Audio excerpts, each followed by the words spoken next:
Good evening. Welcome to This Week in Turkey. The northern Iraqi province of Kirkuk was shaken with clashes after the Iraqi army took control of the disputed areas on Monday. On Monday, the Iraqi security forces and the Popular Mobilization Units (PMU) launched an attack against the Peshmerga in Kirkuk, following the execution of the independence referendum by the KRG in the disputed territories. The attack, which faced almost no resistance from the Peshmerga, led to the full recovery of Kirkuk and its oilfields by the Iraqi government. Following the entrance of the Iraqi army and the PMU in Kirkuk, the power relations between the different communities changed. In the streets, posters of Masoud Barzani and Kurdish flags were replaced by Turkmen and Iraqi flags. While the Iraqi Prime Minister al-Abadi and the head of the Patriotic Union of Kurdistan in Kirkuk said the situation was calm, these statements are denied by many civilians who have fled the city. According to the UNHCR, 100,000 Kurds left the city to join Erbil, Soleimani and Duhok, as they felt threatened by the Shia militias. There has been considerable displacements in the past few days as people fled preemptively fearing clashes, said UNHCR's deputy representative Leila Jen Nassif. In some districts of Kirkuk, clashes were reported between the Shia militias, the Peshmergas, and armed civilians. On Thursday, a Kurdish protest occurred in Kanakin, another disputed territories taken by the ASF and the PMU. The demonstration led to one dead protester and several wounded. On Thursday, Masoud Barzani welcomed an initiative from Haider al-Abadi for dialogue and asked for the international community to help such talks, as many Kurdish blamed the US for their absence of mediation. Fights are still going on in Altun Kupri, the last district controlled by the Peshmerga in the north of Kirkuk. The Kurdish Peshmerga are under attack in Altun Kupri by Iraqi forces and the Iranian-backed Hashd al-Shabi using American weapons, said the Kurdistan Security Council. On the other hand, divisions between Kurdish political groups themselves run deep. The KDP leadership and some PUK factions, like Khosrat Rasulali, the Kurdish vice president, accuse certain elements of the PUK of negotiating a handover to Iraqi forces, while these accusations of betrayal were denied by the PUK leadership. What really deepens the wound is that some apostates abandoned the PUK's doctrine without returning to our party's leadership and became the invaders' assistant to obtain some personal, temporary gains, Khosrat Rasulali said. Joining us from Süleymaniye, northern Iraq, is Barın Kayaoğlu, who is an assistant professor of history at the American University of Iraq and also a writer for Al Monitor. Good evening, Mr. Kayaoğlu. Welcome to Mediascope. Thank you, Aydın. Good evening. Thank you for having me on the show. So, Mr. Kayaoğlu, just a month ago, Iraq's Kurdish region appeared stronger than ever, but this week's events have shown that the Kurdish collapse in Kirkuk and northern Iraq was shockingly sudden. So how did the Iraqis and the local population, both in Kirkuk and northern Iraq, not see this coming? There's been a problem with our Skype connection at the moment, so we will have to hold on until we re-establish the connection. So we'll continue with the next news video, which is a video of our friend Sinan Akgünay, who did an exclusive interview with political risk analyst Elijah Magnier on his field observations in Kirkuk. Pavel Talabani is the son of the late President Jalal Talabani, agreed from the day one to put his Peshmerga forces, because now we have two Peshmerga forces. Not all Peshmerga are under Barzani. The Peshmerga under Talabani and another Peshmerga under Barzani. So the Peshmerga under Talabani, from the day one, the son of Jalal Talabani declared that his forces are under the command of the commander-in-chief of the Iraqi army, that is the Prime Minister Haider Abadi.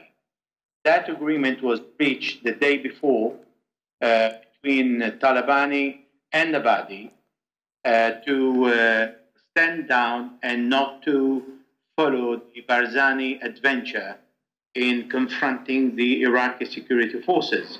Now, when Barzani saw the determination of the Iraqi Prime Minister to recover all the Iraqi land under the army control and the security forces, he had only one choice but to agree to pull up without putting up any fight to the 2003 agreement as stated in the constitution.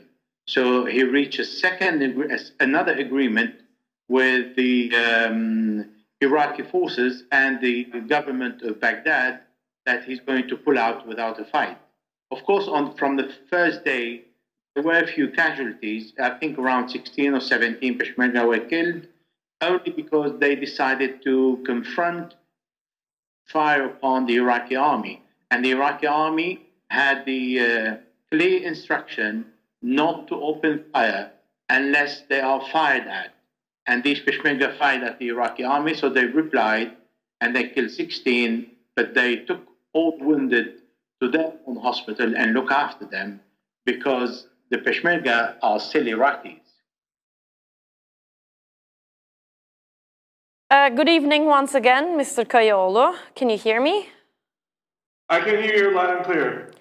So, as I was saying, just a month ago, it was only a month ago that the Kurdish region seemed so stronger than ever, in fact. But this week's events have shown that the Kurdish collapse in Kirkuk was shockingly sudden. So my first question to you is, did the Iraqis and the local population, both in Kirkuk and northern Iraq, see this coming? Not at this scale. There was some sense on Monday, October 16th, when the Iraqi forces and the PMU, the Popular Mobilization Units, primarily Shia militias that were founded after the ISIS onslaught in 2014, there was a sense that they would march into certain parts of Kirkuk, primarily oil fields, oil installations, refineries, the Kirkuk airport, and the K1 airbase.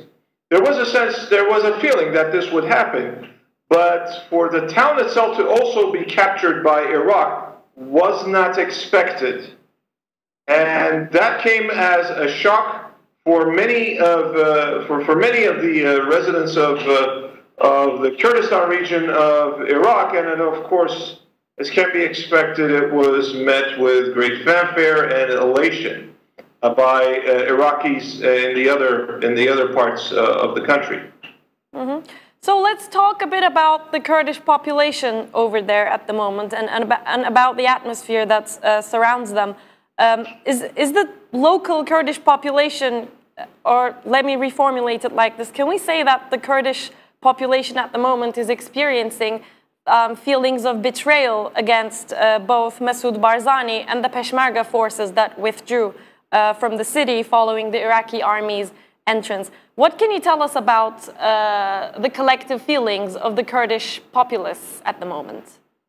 Yes, the feeling of betrayal actually goes in many directions from Iraqi Kurdistan. On the one hand, as you have pointed out, there's a feeling of betrayal by the two major parties of Iraqi Kurdistan. On the morning of October 16th, the Peshmerga forces loyal to the Patriotic Union of Kurdistan had agreed, at least those who are under the command of the Talabani family, withdrew, especially from Taza Hormatu and other parts in the south to southwest parts of the city of Kirkuk. Once these Peshmerga units withdrew, following that, KDP units, Peshmerga loyal to the Kurdistan Democratic Party of KRG President Masoud Barzani, also withdrew from Kirkuk, which is what made the sudden Iraqi takeover of the city so shocking for Iraqi Kurds. Now, in the aftermath of that, as you have seen on the media, on social media, there have been recriminations on both sides. PUK blaming KDP, KDP blaming the PUK. But even more important than that, I must mention also that some of this you may have seen on social media today, that there were demonstrations near the American consulate in Erbil, protesting the seeming U.S. disinterest, the seeming U.S. indifference to the plight of Iraqi Kurds. And there is a sense of betrayal among Iraqi Kurds, even more than towards their leaders. And there's much of that, it must be mentioned. There's a lot of sense of betrayal, of incompetence toward the Iraqi leaders. But an even stronger feeling of betrayal is directed at many Western countries, against the United States, against Europe.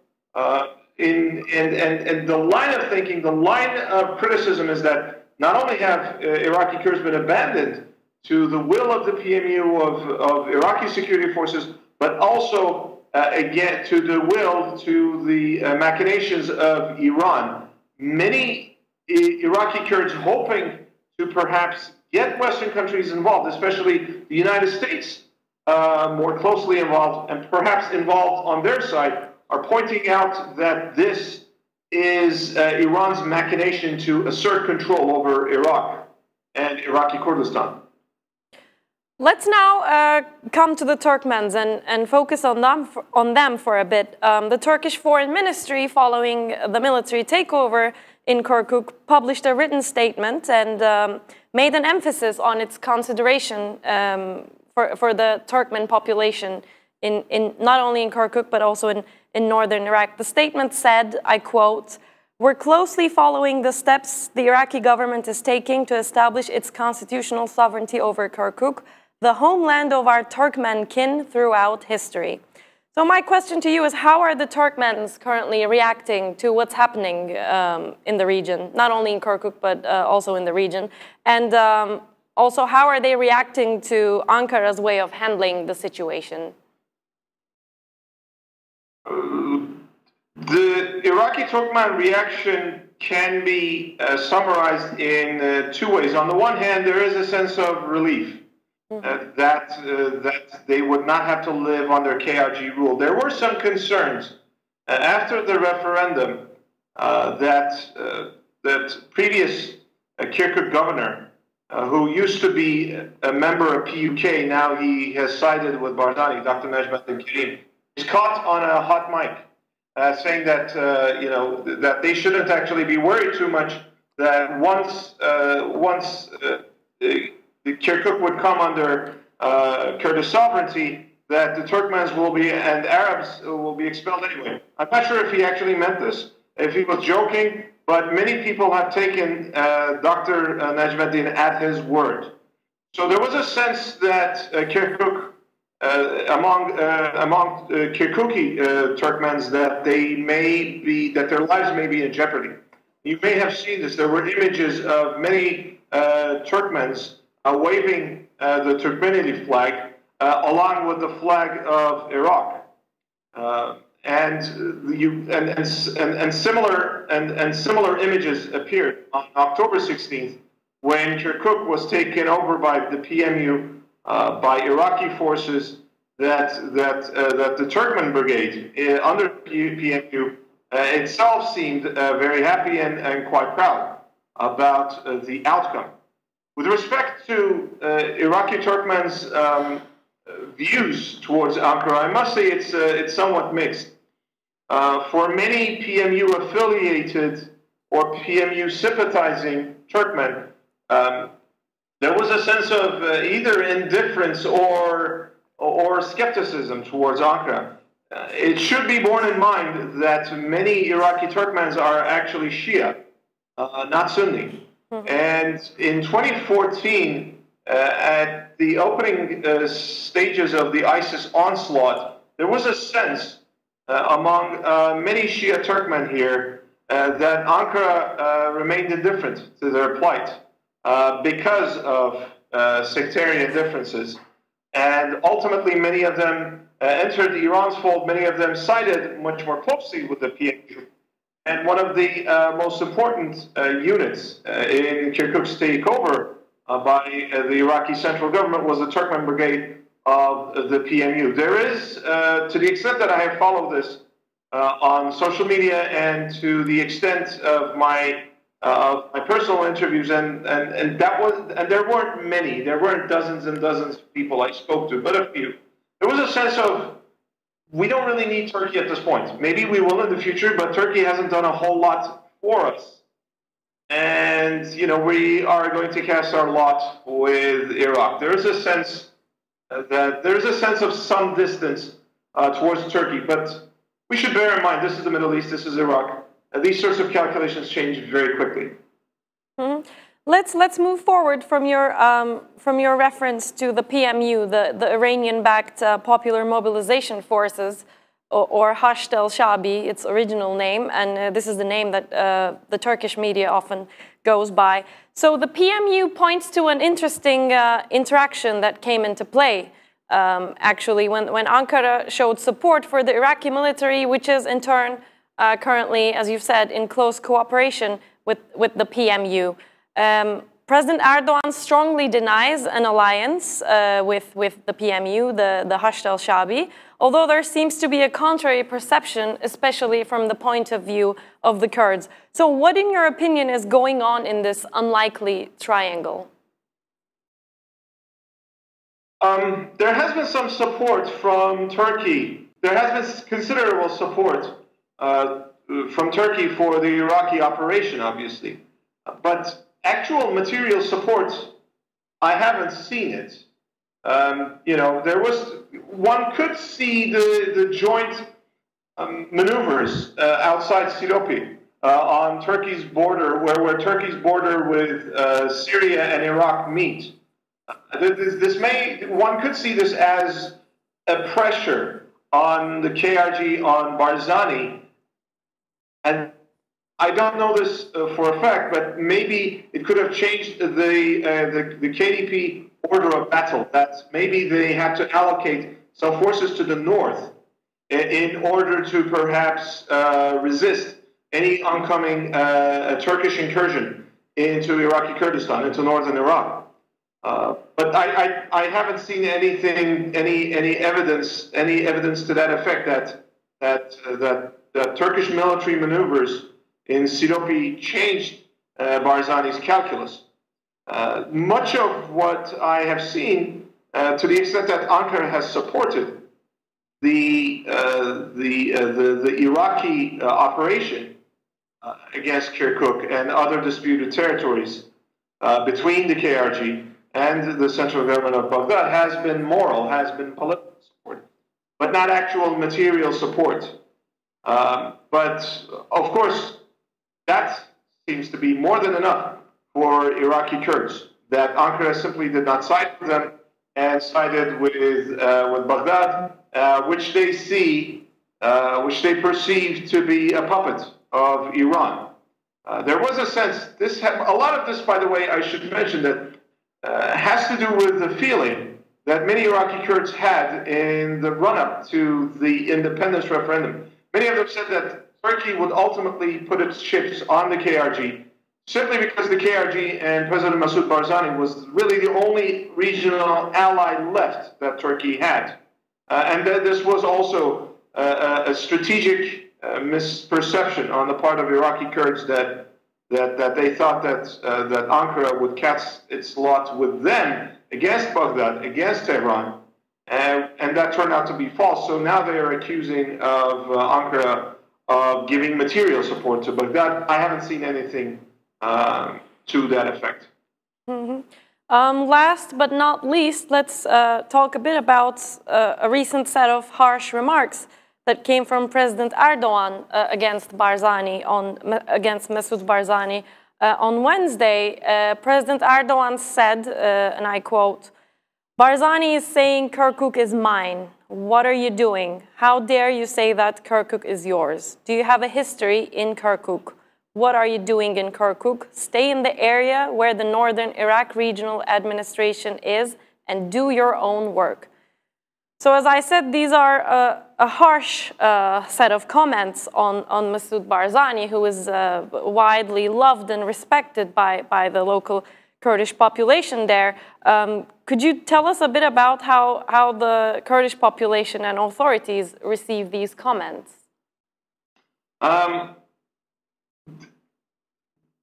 Iraqi Kurds' perception of President Barzani, first I have to say, is more variegated.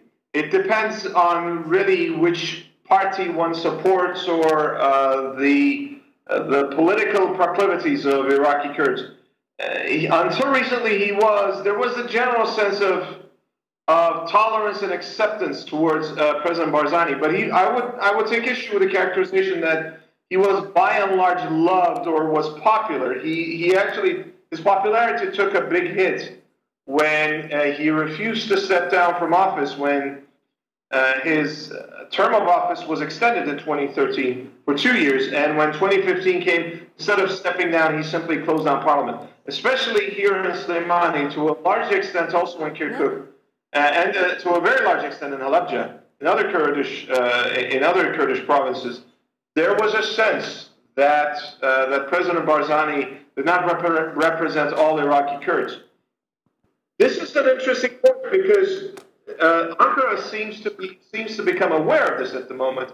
If you remember, about 2 weeks ago, on Yeni Şafak newspaper, which is very closely allied with Turkish President Recep Tayyip Erdogan, there was an opinion piece. I can't remember who the columnist was, but the piece specifically said, I think it was titled in Turkish, when is Barzani leaving? When is Barzani going to go?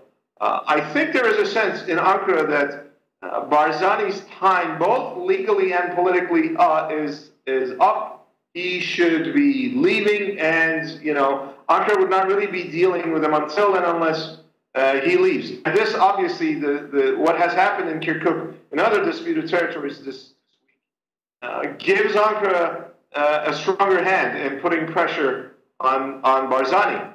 Now, how President Erdogan's remarks are perceived over here, counterintuitively in seeming contrast to what I just said about President Barzani's popularity, it actually creates a somewhat rally around the flag among many Iraqi Kurds.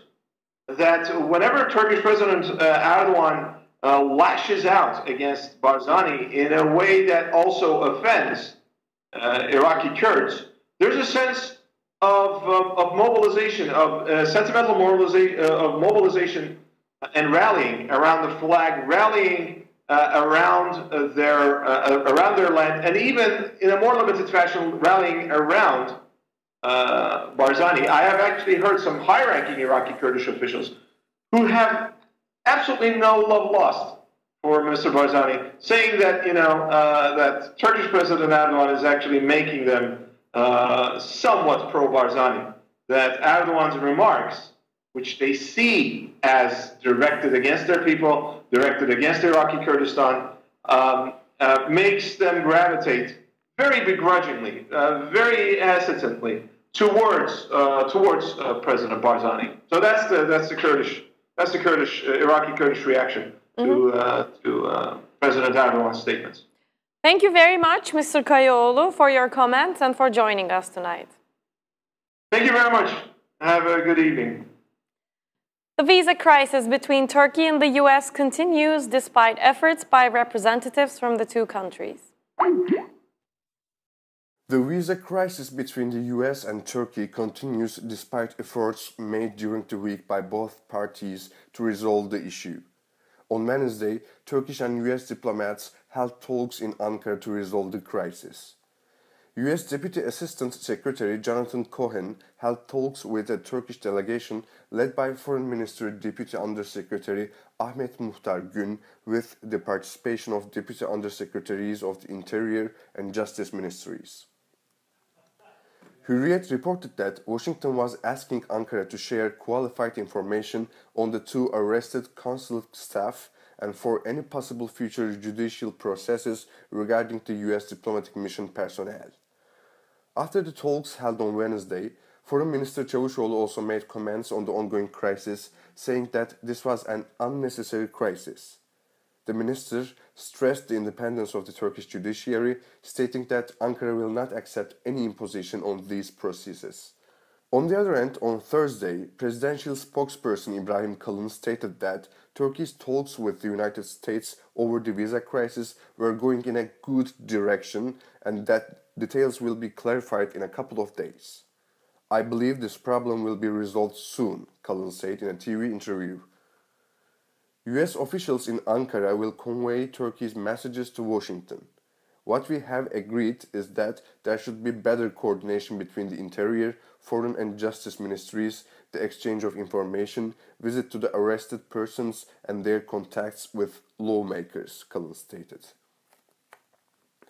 In addition, Justice Minister Abdülhamit Gül told reporters that the US and Turkey had a very productive meeting on Wednesday. I believe the next phases will bring about even better results. Of course, we cannot give a date or say exactly when this or that will happen, but we will respond accordingly to a decision taken on the visa situation, he said. Meanwhile, President Erdogan questioned on Thursday the sincerity of the US strategic partnership with Turkey following the visa row. Who said this?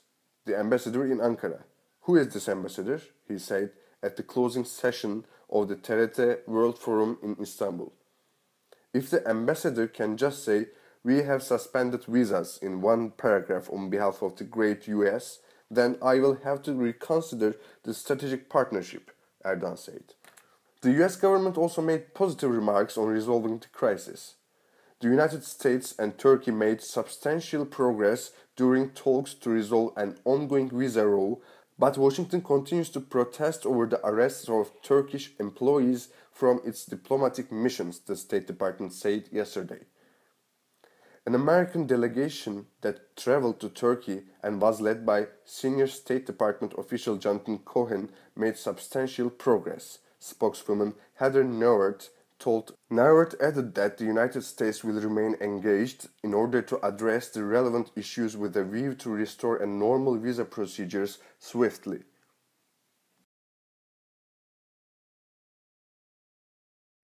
The US-backed Kurdish armed group Syrian Democratic Forces have officially declared victory over the Islamic State in its former capital of Raqqa.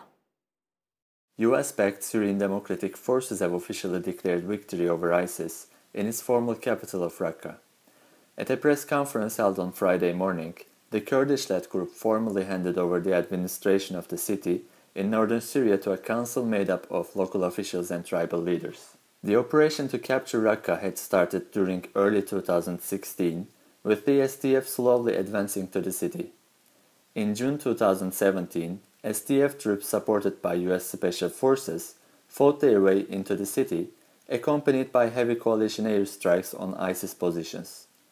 The final push to liberate the city from ISIS had started earlier this week, aiming to completely liberate the city from ISIS presence.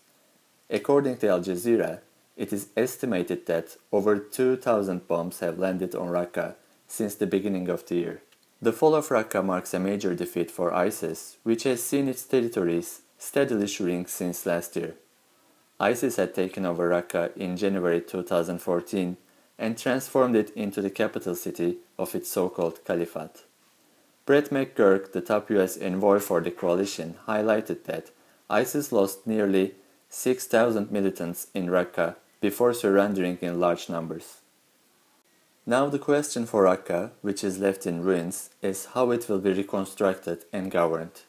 On Wednesday, Brett McGurk stated that the United States will help in clearing explosives as well as restoring services in the city. Earlier in this year, Secretary of State Rex Tillerson had stated that, as a coalition, we are not in the business of nation building or reconstruction. The Syrian Democratic Forces has a significant number of Syrian Kurds fighting in their ranks. With ISIS gone, the Kurds face an uncertain political future and plan to work with local Arab leaders to form a government. The city will be assumed by the Raqqa Civil Council, which will inherit responsibility for a ghost town that lacks basic services and infrastructure.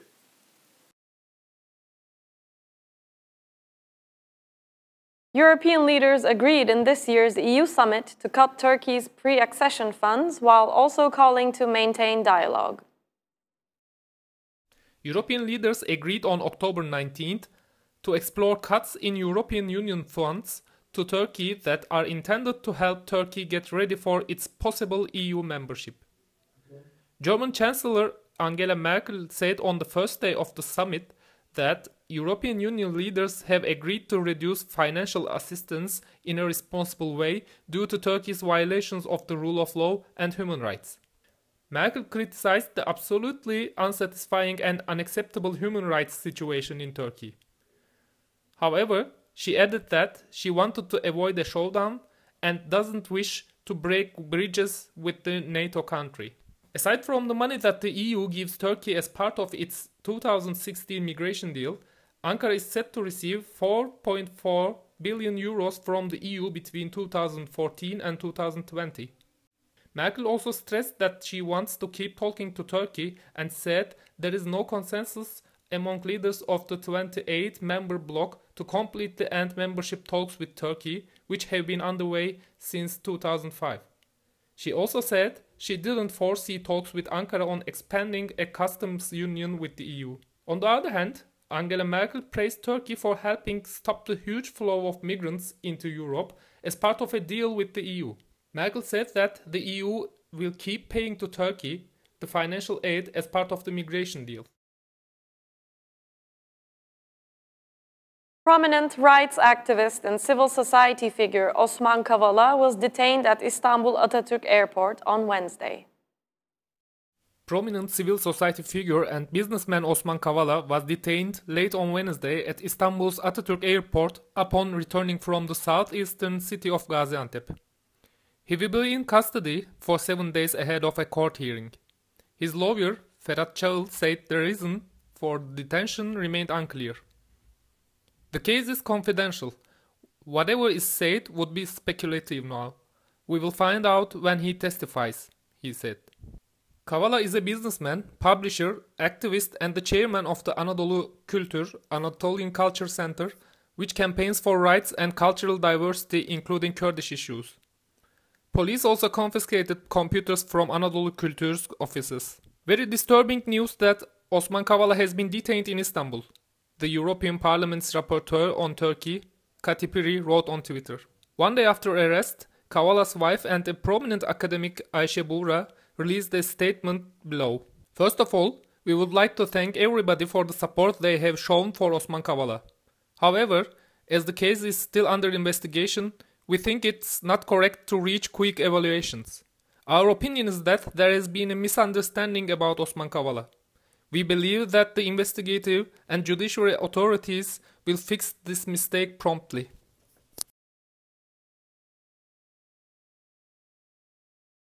Turkish Parliament passed a controversial law on Wednesday allowing muftis to register civil marriages. The Turkish Parliament has passed a law on Wednesday allowing religious civil servants known as muftis to perform civil marriages. According to the Turkish Civil Code, only municipal officials, village chiefs, and foreign missions are permitted to perform civil marriages. The new law, however, will grant muftis authority to perform such ceremonies. According to the ruling AKP, the new legislation will decrease the number of unregistered marriages. Opposition parties and women's rights groups, on the other hand, regard the move as a step towards the waning of the Turkish government's secular identity and say that it will increase the number of child marriages. Whether you want it or not, this will be passed by the parliament, President Erdogan said last weekend. Whether you want it or not, this will be passed by the parliament, President Erdogan said last week in response to protests organized by rights groups against the controversial bill. We support registered marriages, not unregistered marriages. This will reduce unregistered marriages, he added. Some Muslims in Turkey are known to complement their civil marriages with religious ceremonies. Meanwhile, it is not uncommon for some couples to hold only religious ceremonies without carrying out civil ones in the rural parts of the country. These ceremonies are performed by imams and are not illegal. However, they lack legally binding status. The main opposition Republican People's Party, which voted against the law, has announced that it plans to demand the law's annulment in the Constitutional Court. Turkish football team Beşiktaş defeated AS Monaco on Tuesday at the UEFA Champions League Group G. Turkish soccer team Beşiktaş defeated its French rival Monaco 2-1 Tuesday in an away match of the UEFA Champions League's Group G. Radamel Falcao gave Monaco the lead in the 30th minute of the match, but Tosun equalized in the 34th minute with the first half ending at 1-1. In the second half, Tosun scored again, this time the winning goal in the 54th minute.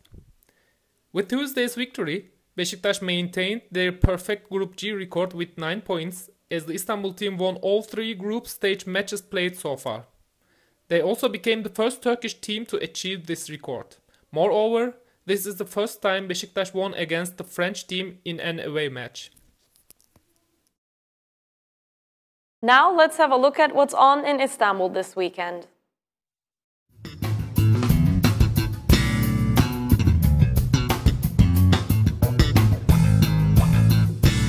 Marcus Miller, the legendary Grammy-winning musician, will perform in Istanbul tomorrow.